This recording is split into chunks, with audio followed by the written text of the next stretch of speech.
Mä näin netissä videon, missä tehtiin Ranskan bulldog-torttuja. Ja mä ajattelin, että no, vois koittaa itsekin tehdä Ranskan bulldogin joulutorttuja.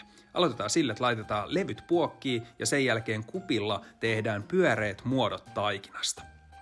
Täytteenä mä ajattelin käyttää nutellaa, saadaan sillä sitten hyvä makeus ja kiva maku näihin torttuihin. Sitten lähdetään hommiin, eli leikataan ensin korvat, taitetaan ne taakse, sitten rullataan kasaan ja taitetaan vielä kiinni. Ja ai että, siinä on hienon näköinen Ranskan bulldogki. Ja 4 kappalettahan mä näitä sitten kokonaisuudessaan teen, ja kyllä hyvältä näyttää.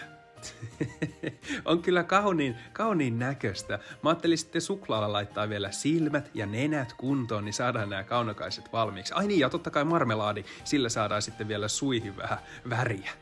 Siellä ne on. Sitten uuniin ja uunista pois ja mikä lopputulos? Uskomatonta. Pablo ei välttämättä ehkä arvosta tätä, mutta mitä mieltä sä oot? Pitäisikö pistää oma bakeri pystyyn?